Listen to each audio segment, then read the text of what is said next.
Hey guys, if you're new to carburetors, this video is for you. We're going to go over how a carburetor works briefly on a generator or any small engine for that matter. We're going to take a carburetor off of a generator and clean it really quickly. So this is just going to be for beginners. If you already know how to do carburetors, you can go ahead and skip this video. But this is just going to teach everybody how to do it as quickly as possible to get them on their way and get that generator running right. All right guys, this is going to be a quick 101 on how a carburetor works. We're going to get started with a syringe, and everyone is familiar with how one of these works. So this is going to function as the piston would function within the cylinder walls. So we all know that when we have the cylinder wall here and the piston here, if we draw down on the piston, it will naturally suck in air or water or any liquid medicine that we have that we want to put into the syringe. And we all know that when we push the piston up, that air, water, liquid, whatever is in there has to be expelled out. So think of a generator piston operating the same way, or any small engine for that matter, except with a generator it's doing 3,600 RPMs, so 3,600 rotations per minute.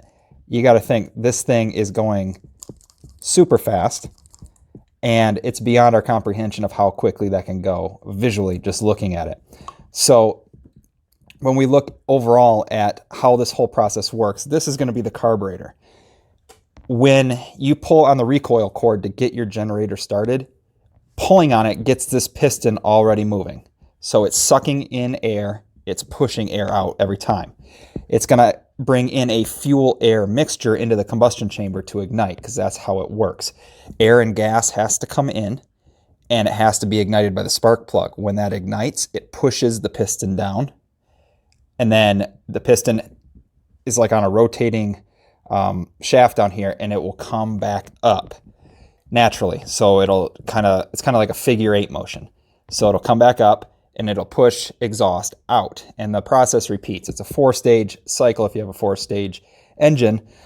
So the role that the carburetor plays is that in this process, there's 2 valves, the exhaust valve and the intake valve, that control when things can come into the combustion chamber and when things can leave. And it basically sets up a 2-point system. Things can only exit one way and things can only enter one way. And the way they enter is by the air going through the air filter, picking up gasoline in the carburetor and bringing it here into the combustion chamber. So there's only one way through. Just to put it in perspective, this is like an old jar that had spaghetti sauce in it or whatever. A piston head is about that big around, about as big around as the jar, and it usually sinks down in the combustion chamber that far. So that's a lot of area, and as fast as this thing goes, even every second, how many times that goes up and down, that's basically creating a big vacuum in here, which is pulling all that air through here super fast. The carburetor, how that works is the air will go through, and when it's on idle and whether it's running on load are going to be 2 different ways the air moves through the carburetor. But to keep it simple, the air comes through in a restricted fashion, and it's the Venturi effect, but it narrows it down, which will decrease the pressure, which creates a vacuum. But the air moves in super fast, and it will draw up gasoline, which is down here in the bowl. I should have drawn that in there. So gasoline will be down in the bowl, and it will draw that up through the tubes and then through into the intake manifold and into the combustion chamber.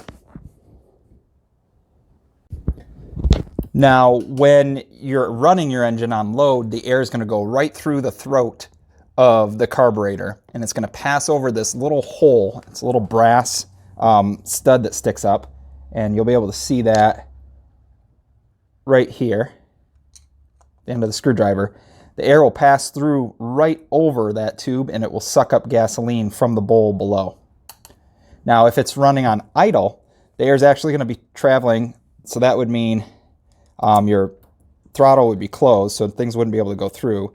That would be closed, and the air is actually going to pass through these little air tubes here, and gasoline is going to come up through the main jet here, but it's going to divert, and it's going to go over to the idle jet, and that's going to feed. This has a fixed idle jet, so we can't get to it, which is what modern carburetors have due to EPA regulations. But it's actually going to spill when the throttle is closed through this little tiny pinhole here. That's where the air-gas mix is going to come out. And at idle, that's just enough to keep the engine running. You wouldn't believe it, but that's what it is. So then when the engine's under load, the throttle opens up and it pulls air straight through here.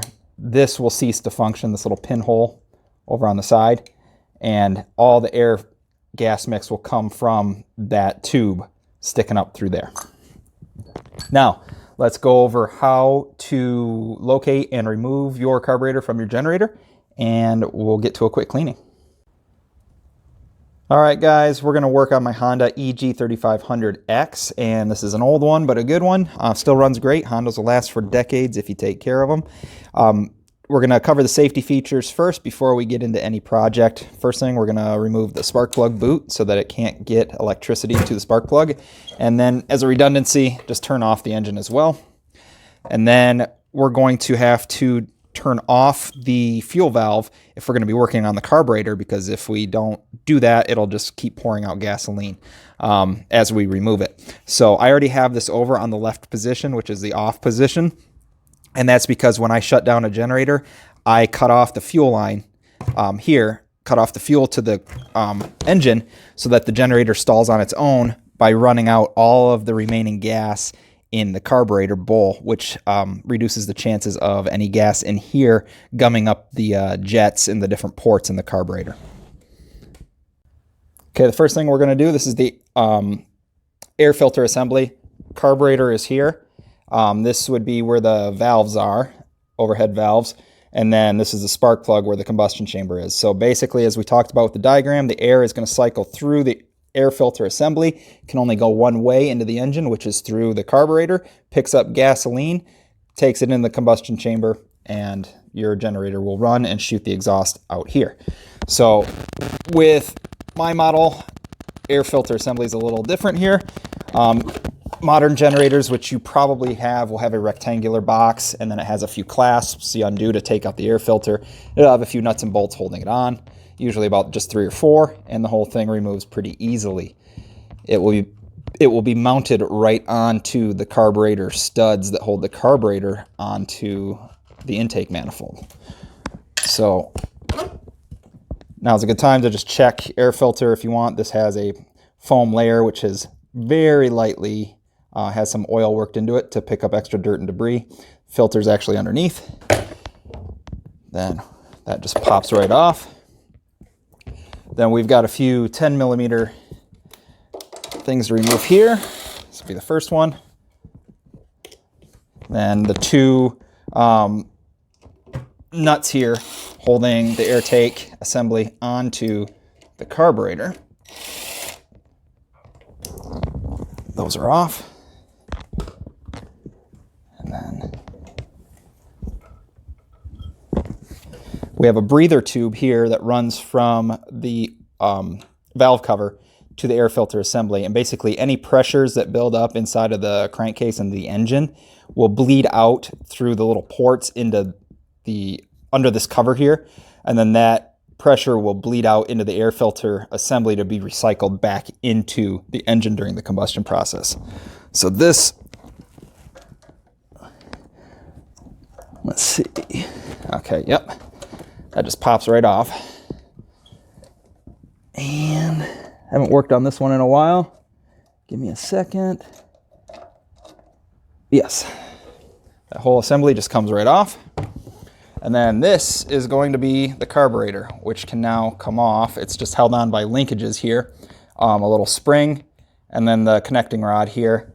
And this goes to the governor, which regulates the throttle, what position the throttle is going to be in. And we'll get to the next step, which is going to be draining any residual gasoline from the carburetor. All right, guys, I'm going to wait on draining the carburetor bowl. We're just going to try to take it off whole. What I'm going to do is pop out this fuel line from the clasp there that's holding it in. That'll give me a little more wiggle room. And we're going to have to remove the linkage here. And on most generators, what you have to do is turn the throttle over and just take a pair of pliers, gently remove the spring, if I can do that. There we go. And then the linkage, once the throttle is twisted this way, pops right off. Now I just knocked off the gasket. Want to make sure that gets clean before you put it on, but this is the gasket that runs between the air filter assembly and the carburetor itself. This one's actually metallic. Most of them on a lot of generators are going to be like a cardboard material, so if yours is shredded, go ahead and replace it. I've even in a pinch used like a cereal box and traced the old one as best as I could, cut it out with like an X-Acto knife and placed it on there, and that gets me by in a pinch. But check the integrity of yours. If it's bad, replace it. And then this should come right off. These are the mounting studs. And it's actually being held on by the fuel line. It's not going to give it up. It's hard doing this behind the camera. This is a different. This one you have to expand instead of pinching the clasp here holding the fuel line on. All right, I'm gonna have to do this on a different angle from the camera, but most of them you just pinch and lift the clasp up. This one has something you have to separate. I'm gonna probably have to do that off camera. All right, got it moved up, little persuasion, and we're gonna have to pop off the fuel line. And this carburetor actually looks a little different than a typical one because it also has the fuel shutoff valve here, the petcock right on mounted onto the carburetor. A lot of carburetors do not have that. I'm just gently trying to pry that fuel line off, and it's going to leak a little gas. That's going to be okay. If you're really concerned, you could pinch off this fuel line with a needle nose vice grips if you wanted. No, not too worried.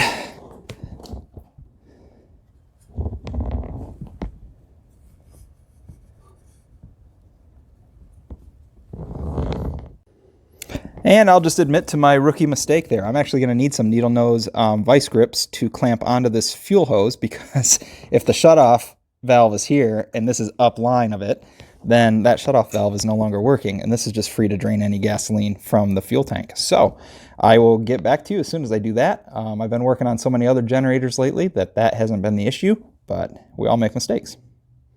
All right, got my needle nose. There we go. Pinch that off. Good to go. We're in business. So we will proceed with the next step. Here's the carburetor. I'm going to bring it over to my little tabletop and we'll discuss how this whole thing works. And one last thing before we get to that, check the gasket that you have between your carburetor and the intake manifold. Make sure that's cleaned. Clean off any debris. We'll use a rag near the end, but this one's pretty well stuck on there, but the integrity is great, so we're just going to leave it alone. A lot of them, they'll come off or they'll be shredded. If you have a shredded gasket right here especially, that'll create an air leak. And air will pass, not necessarily go through the carburetor, it'll be sucked in through the ripped or torn gasket here, which will make, it'll just lead to problems with your engine running. So it will be pulling in more air than gasoline than it should, so your engine's going to be running lean. So make sure that this gasket is in good working order. And now let's get to the carburetor.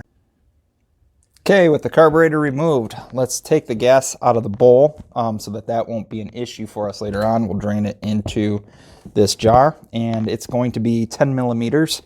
So I'll just take, shouldn't be on there too tight. Try to keep it as upright as you can. Okay, I just cracked it. And then over the bowl. There shouldn't be much in here because I let it run till it stalls. There's very little gasoline in there. There's probably going to be some gas in here though, but overall, that's good to go. So I'll replace this, make sure that the gasket right there on that drain plug is in good working order. Some carburetors do not have a drain plug there. They'll only have this main one. Like this generator from the fixer-upper that I'm working on now, that only has the bottom bolt. Now we're going to remove the bottom one, or at least get it started. A little more gasoline wants to pour out of there. It's okay.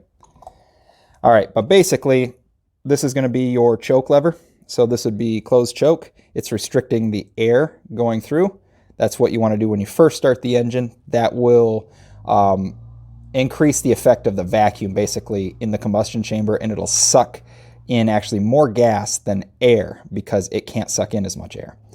And then when you move to half choke, slides that far, and then open choke is that. So then when your generator's running at idle, the throttle will be closed in the back here. And like we already said, you'll be sucking in air and gas through the little, let's see, through those little dots there. That last one, you'll be sucking the air through. And then this right here, that little dot, that's going to be from this air-fuel mixture screw right here, which is adjustable on this model because this one's old. The newer ones, they're not going to be adjustable for you. But we've got a lot going on here. We'll explain this briefly, and I'll show you what's going on. So I'm going to remove the bowl. Everything, the gasket looks great on that. Drop that down. Inside of the bowl is there. There's the sediment collection area at the bottom. That's where any hard things that get in, any gunk will collect at the bottom of the carburetor bowl and not get shot up through the main jets. All right, the main jet is right here. This is where the gas gets sucked up. If it were running, if it were under load, it would just get sucked up straight through there and up through that brass stud in the middle of the carburetor throat. And easy as can be, so you want to make sure that that whole pathway is unobstructed. And if it were running on idle, it's going to get sucked up through the jet and then diverted here on the side channel here, and it'll come up through this area.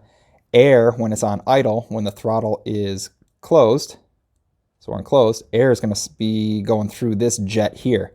That high speed air running through that jet is going to pick up, draw up the gasoline through this side port.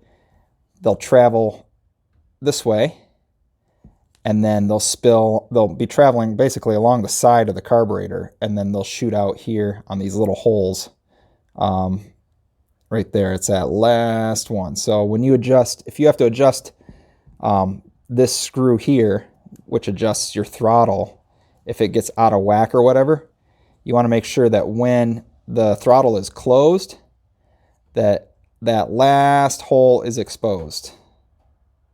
And that's all it needs to run on idle.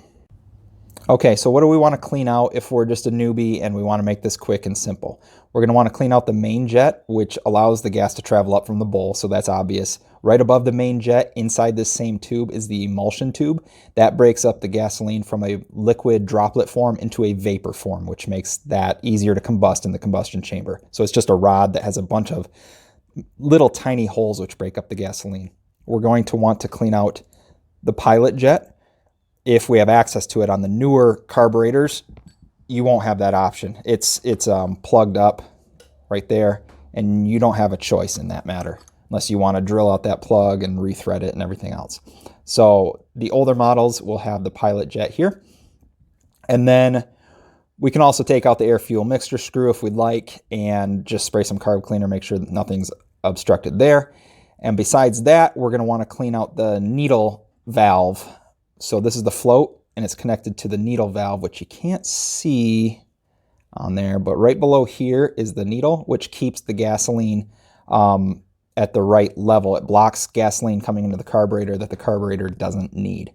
So how a float works is when the float drops, the needle opens from its seat and gas is allowed to come in. So the fuel line was connected here, so gas will flow in as long as the fuel valve is open, and it'll pour down into the bowl. And when the gas starts hitting the float is named a float because it will float on top of the gasoline. When it goes up, when the gas reaches a certain level, the float will rise up and that needle will push into the hole. It's like a rubber tip needle. It'll push into the hole and it'll block off any future gas from getting in there. So we're going to want to clean out that needle seat as well. So those are the basic three things: the needle seat, the main jet and emulsion tube, and then the pilot jet if we have access to it. Let's get to that next. All right, the most common problem on a carburetor when it comes to performance is going to be a clogged main jet or a restricted main jet.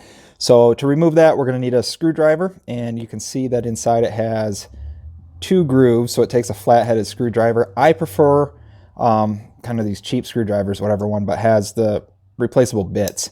These are just straight shanked, whereas a normal screwdriver flares out and then it tapers back down, and you can't get it in there without damaging the threads. So make sure you have one that fits just perfectly.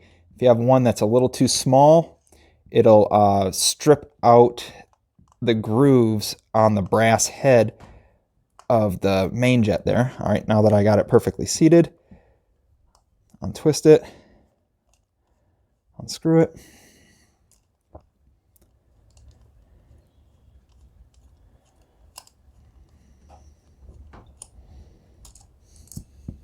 Still coming out. No. So, all right. So, there we go. This is going to be the main jet. So, the gasoline, all the gas that runs the generator has to pass through that tiny hole right there. It all starts there. So, if that is clogged, you're going to have issues. Or if it's restricted, say you got a little bit of varnish on the edges of that, but gas can still get through, but it restricts it, you're going to have performance issues. So you should be able to see daylight through that. Blow through it. And hard to tell here. I can visually see that you can look through it. I guess if I lift it up through there. Maybe not. But I have to take my word for it that you can see daylight through it. And then this is the emulsion tube, which sits on top of it. I'm going to have a lot of focus issues, I can tell here. But this part would be right on top. So the main jet would be here inside of that tube. And then the gas vaporizes through all of these little tiny holes. And then it'll come up through the top here. And this is the part that sticks up into the throat of the carburetor like we showed right there on this other model. So that's the top that sticks through. So you're going to want to clean these out. Easiest way is just take a twist tie from a loaf of bread and you're going to run it through all of these holes. Just run it through one set. It'll poke through the other side. This one's all kinked up. Or you can take a bristle from a wire brush and do the same thing. There we go. So ideally you'd want a straighter twist tie. This one's been used and abused. But you'd run it through all of these. I cleaned this carburetor about 2 months ago, so I know it's not dirty or anything because I've only ran it twice since then, just during a test run. But you're going to run twist tie through there. You're going to do all of those little holes. Make sure you get that done. The main jet, same thing. Just run your twist tie or your bristle through there. You're going to want to make sure you have carb cleaner. I'm not big on one particular brand. I'm not into doing this that much. I do it as a hobby to get generators really cheap and then flip them. So I've done a lot. I just not particular on one particular brand. And you can shoot a little carb cleaner through.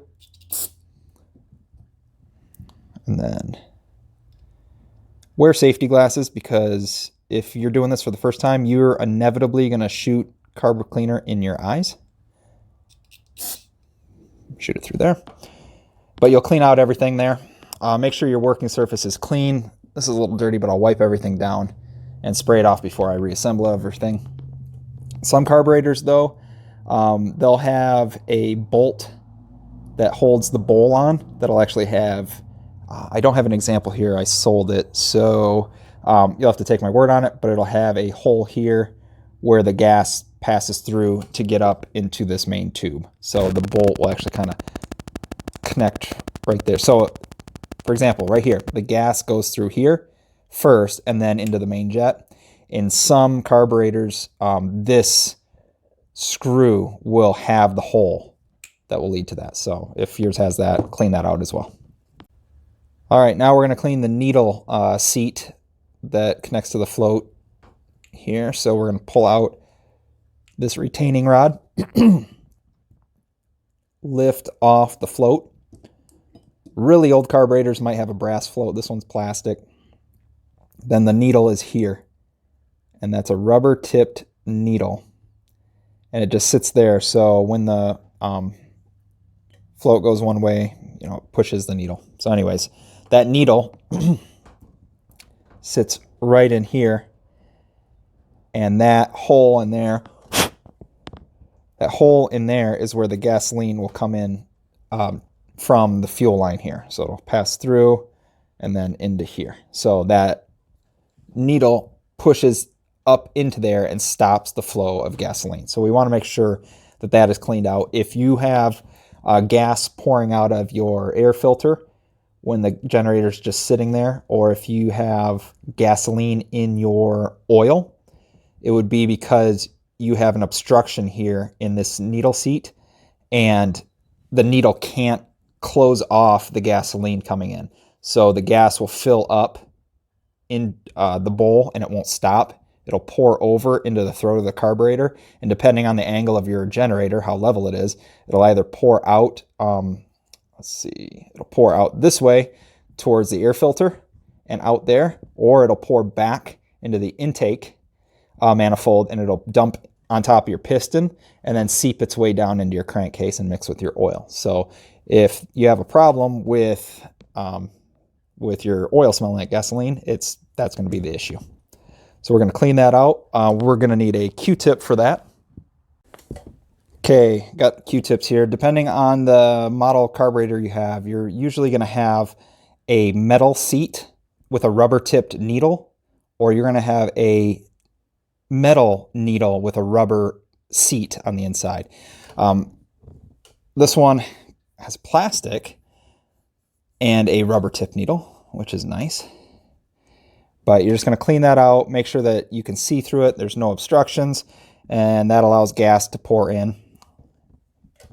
If you have a rubber seat in there, you can pop it out. I've used a bobby pin before, which has that little flare, that like rounded flare on the end of a bobby pin. You can kind of punch it right in the center of the O-ring, basically, that's in there, and then tilt it a little on an angle and then pull the O-ring out. If you use any carb cleaner, you want to keep it away from any of the rubber parts because it'll make them swell up.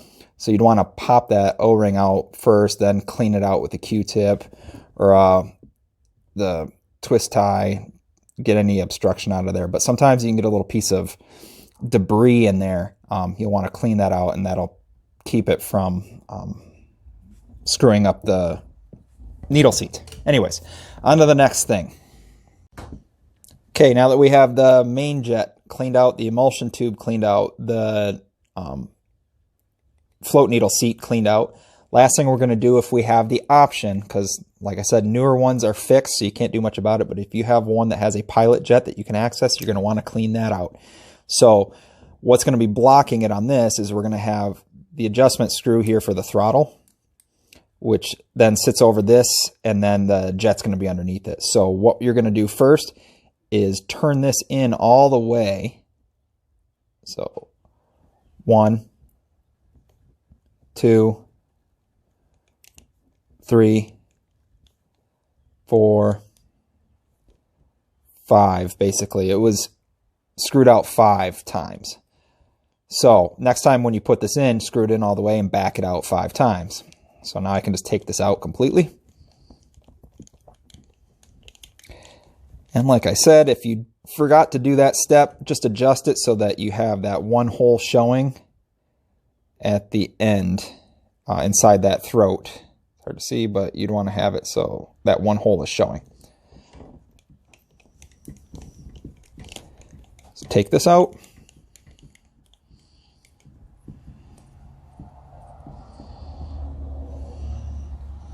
Then on this carburetor, that just pops right off. This just is a retaining piece right there. And then we're going to have some carburetors, you have to unscrew this. This one, I believe, just pops straight up. So we're just going to take a pair of pliers. Side note, I love this Leatherman rebar multi-tool. This thing's great. So pop that straight up. Then this is going to be the pilot jet. So when the carburetor, when the engine is running on idle, like I said, it's going to pull up the gas. The air is going to pass through this little channel here. It's going to pull up the gas through this little side area. It'll run down along here. And then the air is going to flow through, how can I get you to see it?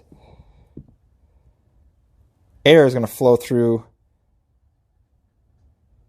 that screw there. Screwing up the lighting. There you go. Air is going to flow through there.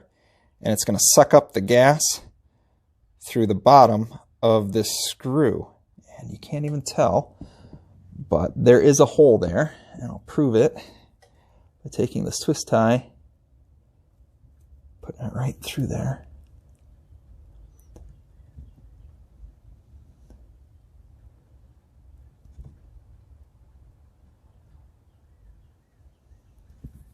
This twist tie has been kinked way too many times. So I'm going to use my Leatherman rebar. Okay, got a stiffer part of the twist tie here without any bends in it. I'm just going to gently twist it a little bit. It's a really tight squeeze, but you can see the twist tie is now through there. So you want to make sure that that's unobstructed. I'm just going to twist it around a few times. But there is a little pinhole there. And there we go. Twist ties back through. So if your generator is surging at idle, more than likely it has a clogged pilot jet. If yours is fixed, it's a little harder to get to. Although I just had an older generator of mine that would not run when I took the choke off. It would stall. So it was running too lean. It was not getting enough gas. It was actually the generator that had this carburetor. So the pilot jet, the idle jet, pilot jet, either one, is blocked off. I can't access it.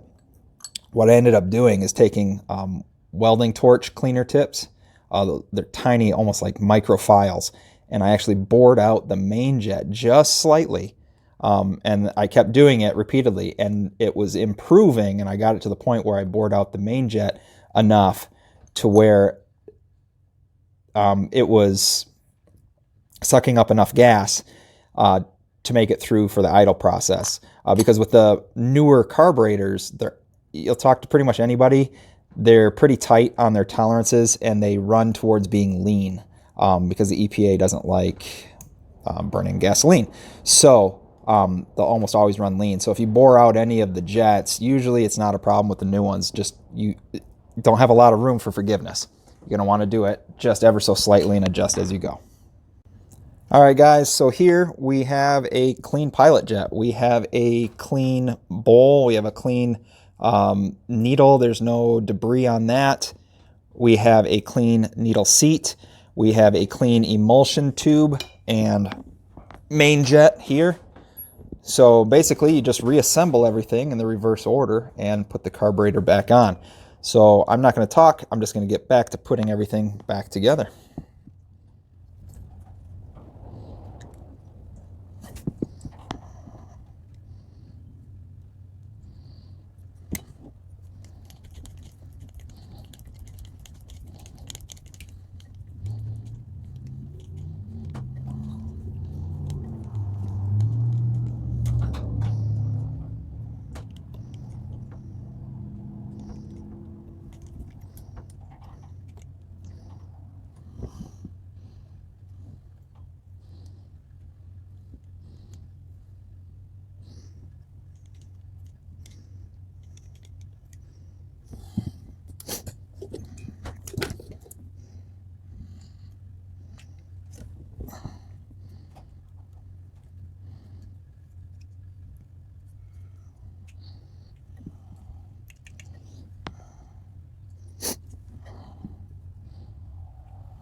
All right, guys, I went ahead and cleaned off this gasket here. Just wiped it down, made sure there's no debris. And when you put the carburetor back on, if you're unsure of which side is which, the throttle side is going to have those little holes on the inside, like we said, and we want to adjust it so that when it flips this way to the closed position, that about half of that hole is showing, that first hole, because these two holes are too close together. There's one right on top of the other. I just want half of that first hole, and that's perfect right where it is. And this side with the hole is always going to go towards the engine. So we're going to slide that on. Also, the connecting rod, if you have a little hard time with that, when you put it back on, remember you got to turn this plastic piece this way, slide the connecting rod down through there, and then it'll fall in place and be allowed to rotate through this groove here. And you'll see what I mean in 1 second. But I'm going to slide this on. Got the connecting rod, turn this, drop it down into the hole, and then it'll turn back over on itself. And then we got to connect that spring, and I'm going to use my Leatherman again. Just make the job easy and just be gentle on this spring. There you go. That just takes up the play for the linkage there. Slide that back on. Before I get it on all the way, I'm going to want to make sure the fuel valve is closed, which it is. It's left. And I'm going to want to put the fuel line back on.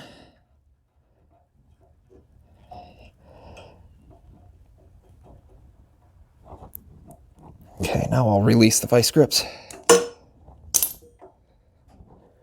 Push that fuel line down all the way.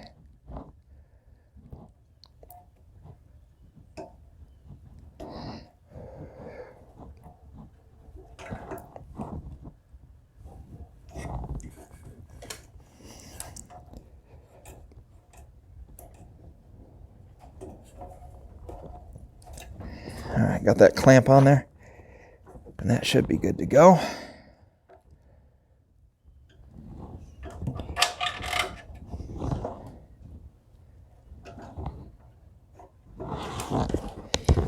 Okay, next step is the air filter assembly. Oh, sorry, we need the gasket there. Put this on, just guide the choke lever through the slot there. Then we're pretty much done. Having to hurry this up. Got the coronavirus going on. My wife's in there with the kids, and I'm out here having fun on YouTube, so I want to get back in there before she gets too mad at me.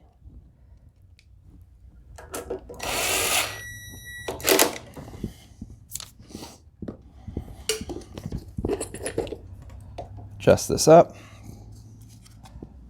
The air filter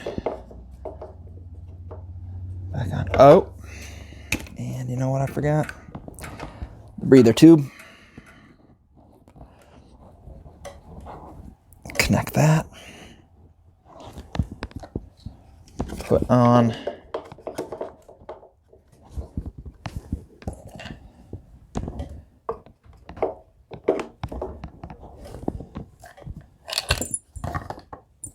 the air filter.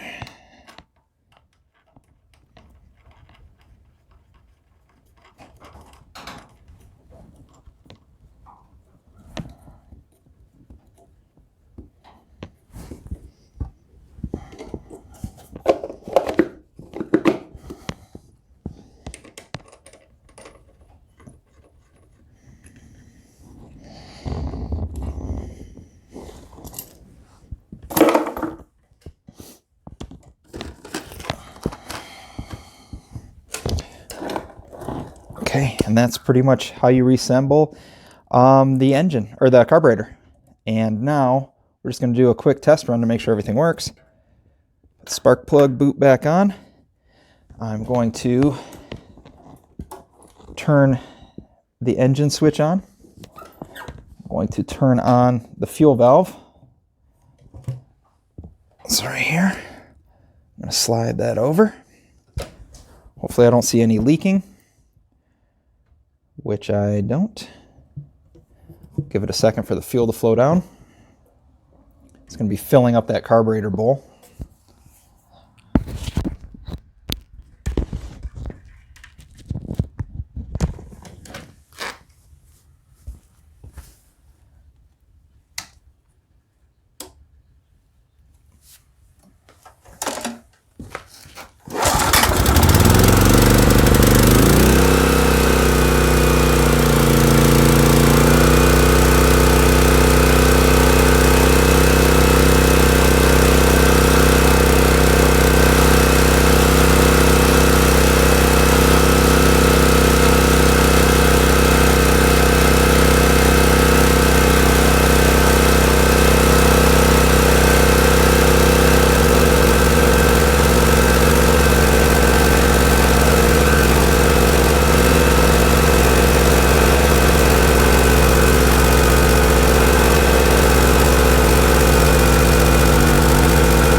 And that's how you properly turn off a generator, by just turning off the fuel valve here, and it'll naturally stall after it uses all of the gasoline in the carburetor bowl. And what that actually does as well is it saves your float needle valve.